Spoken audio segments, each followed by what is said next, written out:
Thank you to everyone. To be honest, at this time of the night, I should be giving the dinner talk, but anyhow, I will try to be as short as possible and as effective as possible in presenting my research activities and the research activities of my group. Starting with the research topics and what we do, essentially. So there are several different things that we actually do, but they can be grouped into four main issues that we have been dealing with in the past and also deal with currently. So formal ontologies, legal reasoning, statistical and symbolic NLP, natural language processing, and finally, industrial AI, which is not just an AI in the industry, but is AI in industrial applications, specifically when the connection to the ground is made by sensors and actuators, as has been quietly, but not silently explained before. So let us go into not many details, but just a quick idea of what formal ontologies and the other topics are. So formal ontologies are methods used to represent knowledge. And the idea is that you've got a formal thing that can be treated automatically by a computer system. So you've got something which represents the way in which you view the world that can be processed by a computer, and the computer, as a matter of fact, after having processed it, to some extent, has understood it. So this means that no representation is essentially the issue of making the computer understanding our views of the world.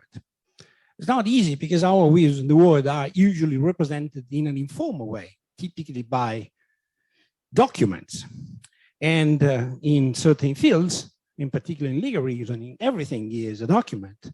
So what we have to understand is that when we have to process these kind of things, we have a base that is legal documents, processed usually in XML, because this is the way in which we can mark up those documents and have the knowledge lifted to a level which could be understood by a machine. But then you have to stratify these. You need a layer over that contains the legal ontology, the meaning of the terms that are used within the text.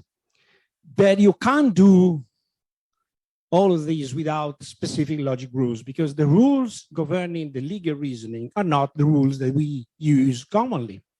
They are specific, that we need an engine to process it and then perform inferences. Obviously, statistical and symbolic natural language processing, because everything which is contained in a document is a text. And therefore, or at least in legal reasoning, it's not always true, but in general, we need to process these texts. And processing cannot just be statistical. It's very important to have support by deep learning techniques, but the errors which are committed by a system analyzing texts which are relevant for important decisions, like you go to jail, can't be misinterpreted because of statistical reasons, obviously. They have to be misunderstood because the judge has made an error. Sorry, it was just, but that's exactly how people reason in these. A human being can make a mistake. If a computer makes a mistake, that's an error. Well, I'm skeptical about the fact that these mindset will be, kept favorably in the future. I think that at the end of the day, we're going to say, okay, the computer has made a mistake. That's it. What do you consider better, to be hit by a human or by a computer? If you're hit, that's it. And the application of industrial AI, essentially when we go to the field.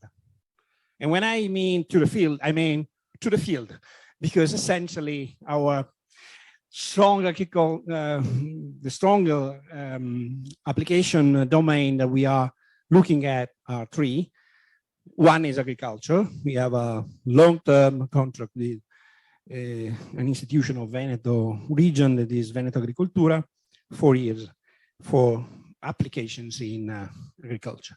And then documental system is obviously derived by the observation made before. But also we do sales predictions for major companies, including AIA group. Projects. Well, we are quite active as all the groups here. This is just a list. I don't go into the details. National and international connections that I don't get into the details of. This is just a list to let you know that we have many of these collaborations, and not only with companies, but also with bodies and also with ministries and other national and international organizations. Let me get a very short map of where you will find these topics, in which parts of the course, because there are. Formal ontologies. What do you learn how to develop and deploy a formal ontology in the course, which is known with the name of knowledge representation, because that's essentially the idea. And where do you know how to process in a statistical or symbolic way natural language? In the natural language processing course, rather naturally, I would say. But that's not the only point, because what are the learning outcomes? So what do you learn in these courses?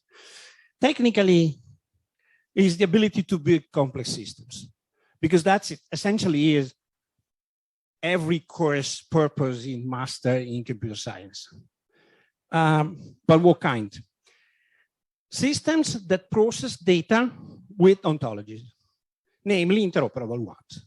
Essentially, databases, we do not need you to do the conceptual analysis, because the conceptual analysis has already been done by a server. So you learn how to develop that server. That is the point. The semantic web, so-called. On the other hand, in natural language processing, we will teach you to interpret and classify documents, systems that interpret and classify documents, interpret semi-structured or textual data. Semi-structural data are typically data put in a web page. And finally, the lab, where you will find legal reasoning and industrial AI applications to be committed to thesis, internship contracts, and so on and so forth. This is the group so far, but we are 4 people coming on in less than 1 month for 4 new positions that are out at the moment. And that's it. Thank you.